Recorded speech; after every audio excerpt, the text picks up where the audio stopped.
When Super Mario Odyssey came out in 2017, it instantly became my favorite 3D Mario game. I had a blast 100%ing everything in my first playthrough, and I've come back to Odyssey several times over the past 8 years. Wait, what do you mean it's been that long? Despite my many playthroughs of the game, I had only actually fully 100%ed it during my first playthrough, and recently I decided to change that and finally do it again.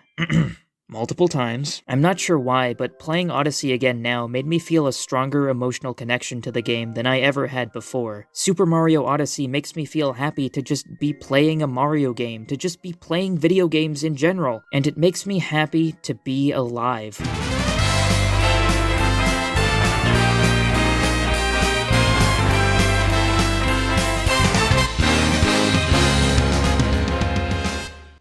Let me start out by saying that this isn't a review or retrospective of Mario Odyssey, but rather a discussion of the feelings the game invoked for me. Of course, I should also say that I don't seriously believe the game designers were intentionally trying to make such an emotional, psychological experience. I'm pretty sure they were mainly just trying to make a fun game where Mario says wahoo, but I like reading too deep into things, and even if my thoughts are not at all what the designers intended, it's still an interpretation of the game that I want to talk about. And with that said, let's do the Odyssey!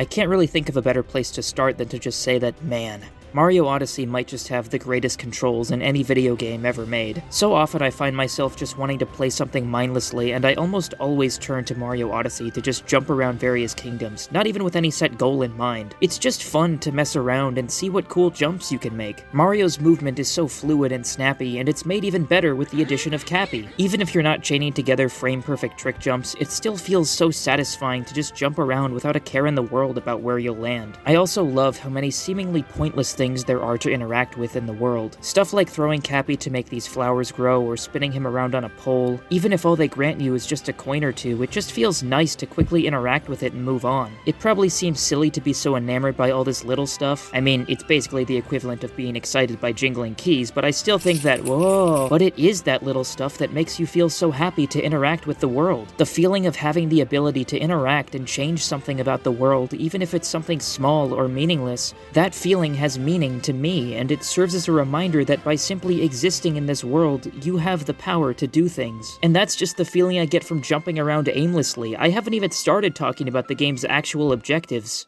Mario Odyssey's primary goal is to collect Power Moons in order to power up your ship and chase Bowser around the world to stop him from marrying Princess Peach. However, unlike most 3D Mario games, the amount of moons you collect only matters within the individual kingdoms themselves. For example, you need to collect 5 moons in Cascade Kingdom in order to move on to the Sand Kingdom. Once you do that, there is literally no point to collecting more moons in Cascade Kingdom, as they won't count towards powering up the ship and progressing you towards future kingdoms. Another example is that you start the game in Cap Kingdom, but there are no actual moons for you to collect at this point. But a little later, you're able to travel back to the Cap Kingdom, and now you can collect moons there. There is no incentive to do this though, as you've already made it past Cap Kingdom, so any moons you collect here aren't contributing to letting you travel further. This is honestly my only main critique of the game, as it makes its main collectible feel inherently pointless. I mean, technically your moon count matters once you get to post-game, as you unlock 2 bonus kingdoms at 250 and 500 total moons respectively, but I just wish it mattered more throughout the main campaign. And yet, despite my complaining, I also can't help but love how pointless most of the moons are. There is no logical purpose to collect them, and yet you have the power to do so. If collecting these moons has meaning to you, then by all means, you can do it. You exist in this world, and so you have the power to do. It's just another layer of interactions between you and the world that allow you to experience a constant stream of serotonin. I don't give a damn how many moons are just lying out in the open or obtained by simply ground pounding or talking to an NPC. They are so satisfying to collect. I mean, how can you not smile every time you hear this little jingle? Not to mention, collecting a moon doesn't boot you out of the world anymore, and the animation is so quick and snappy that it never feels obtrusive. I don't care if a moon is easy to get, I'm just constantly interacting with the world, and it feels so good. And I haven't even mentioned the game's central capture mechanic yet, but it's not like you don't know already. Throwing your hat on things and seeing what wacky new things you can do is always a delight, even if they are a bit limited. I could make some deep analysis that the capture mechanic is a metaphor for Mario putting himself in other people's shoes, and understanding the different perspectives of everyone around him, especially those he's called his enemies for the entirety of this franchise, but you know what, actually, no, I like that. Let's go with that. I'll keep that in mind for later. For now though, I think simply just having the captures there as another form of interaction between you and the world is a satisfying enough reason as to why this game feels so special. Another thing I really like about Odyssey is how the map also functions as a little brochure that gives you insights on the kingdom you're in. It's incredible world building that makes each kingdom feel alive and like a real lived-in place, while also subtly teaching the player game mechanics and giving them little hints for things to look out for while they're exploring. It's just genius. And of course, we can't talk about Odyssey's kingdoms without mentioning all of the new races that were made to inhabit each one of them. They're all so creative and delightful to interact with, and I hope we continue to see them in future games. My favorites are definitely the Shiverians. I just think they're neat. Now, I could sit here and go through every kingdom discussing exactly what makes them so joyful to explore, but there's one kingdom in particular that I really want to talk about, that being the Metro Kingdom, aka New Donk City. Honestly, in terms of overall gameplay, I actually find Metro to be pretty mid, but the build-up to it is absolutely legendary. You see, before the game came out, Nintendo was marketing New Donk City hard, and I mean, why wouldn't they? From the first two trailers alone, it was clear that Mario Odyssey was all about subverting the player's expectations, and there's not much more surprising than seeing Mario in a realistic city. This marketing was designed to get you hyped for running around New Donk City, seeing Pauline, and listening to Jump Up Superstar. And goddamn did it work. Honestly, with how much they did advertise Metro Kingdom, I thought it would be one of the first worlds in the game, but to my surprise, no. They tease you with it in Sand Kingdom, but it's still completely out of reach, unless you're a speedrunner. It's not until 5 kingdoms in when Cappy finally says those beautiful words. We have enough power to make our way to the Metro Kingdom. Oh yeah, we do, baby. New Donk City, here I come. What the hell, Bowser? Okay, that boss fight was pretty sick, but I beat him, so now there's nothing in my way to go to— What the hell, Bowser? Alright, Lost Kingdom was actually really fun, but now it's time to— What the hell is this? This isn't the bright and happy New Donk City that was advertised to me. So, you make your way through the dark, rainy, and empty city, half of which is blocked off to you, climb up one of the most frustrating platforming sections in the game, beat the worst boss fight in the game, grab the multi-moon, and now everything is back to normal, but this game has teased you so much by this point that you still don't know if you're actually here for real this time, until you run up to the wire, make your descent down to the city, and finally—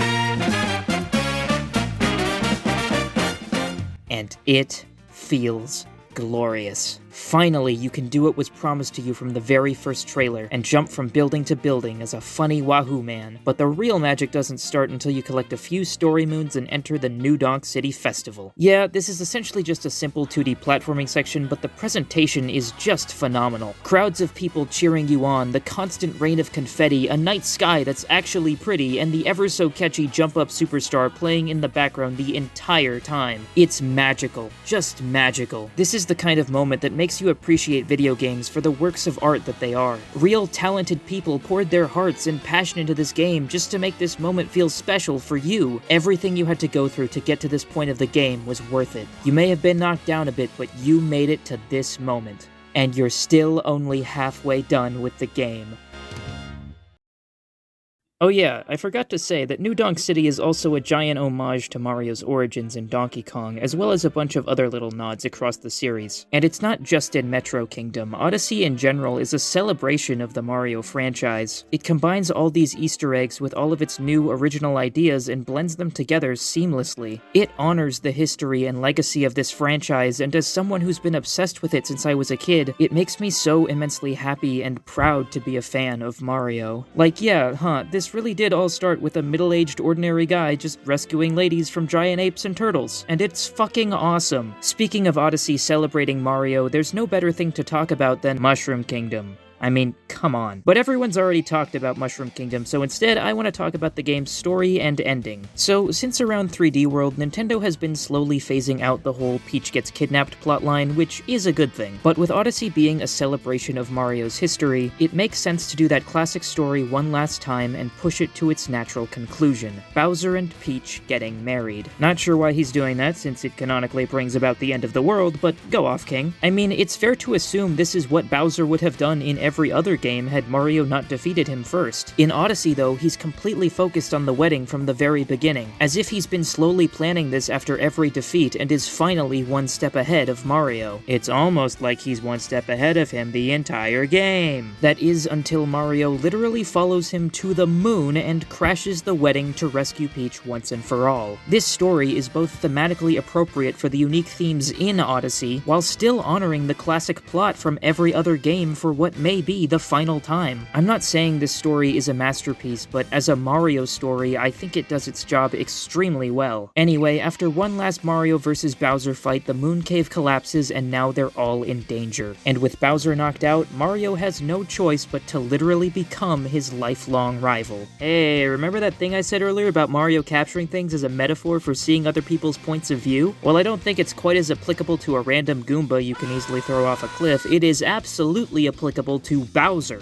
Mario literally has flashbacks to their encounters in previous games upon entering Bowser's body. I don't know why you're freaking out so much, Mario. This isn't the first time you've been inside of Bowser. But Mario is determined to bring Peach to safety, and honestly, I think he's trying to save Bowser too. And save them he does, as eventually they all escape to the moon's surface together. I love this ending because I love the dynamic between Mario, Peach, and Bowser. At its core, the entire franchise revolves around this trio, and they've been the driving force behind its success for so long. Even though Odyssey is somewhat the end of an era for Mario, it assures us that no matter what's in store for the future, this trio isn't going anywhere. Bowser may never marry Peach, Mario may never marry Peach, and Mario may never ever have to stop dealing with Bowser. Some things may change, but others will certainly stay the same. As long as these three are still together, there will still always be plenty of adventures with Mario for us to look forward to.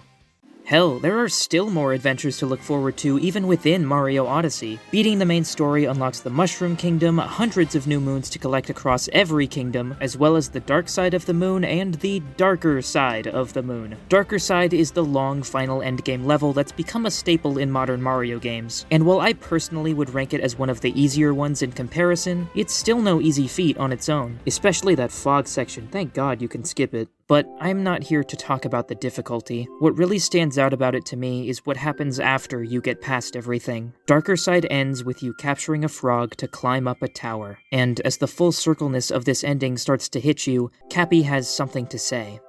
We've come a long way, you and me. We've seen a bunch of different kingdoms. I mean, sure, we got shot down and stuff along the way, but think of all the hats.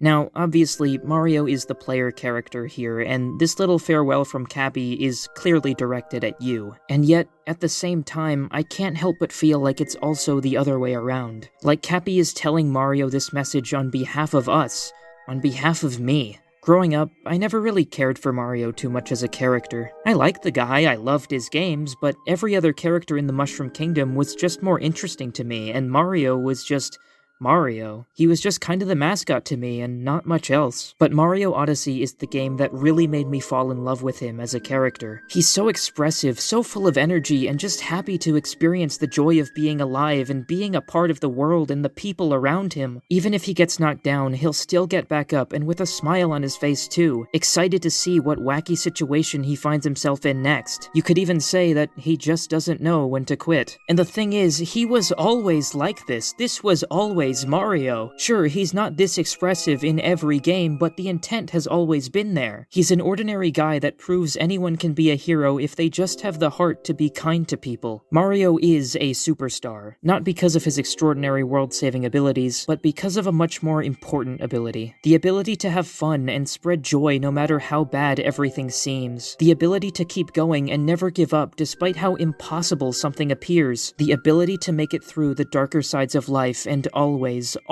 emerge brighter. This trip really was amazing. Thank you, Mario. It's been an honor walking a mile on your head.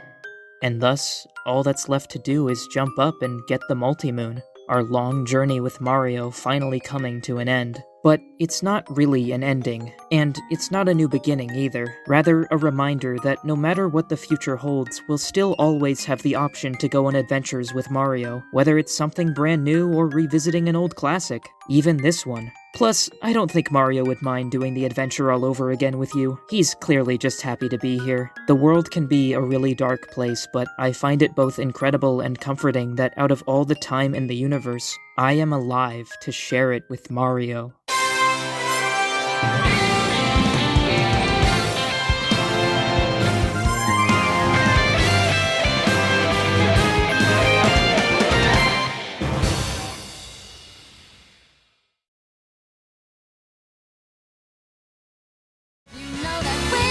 Superstars, we're the ones who made it this far. Put a smile on that face. There's no time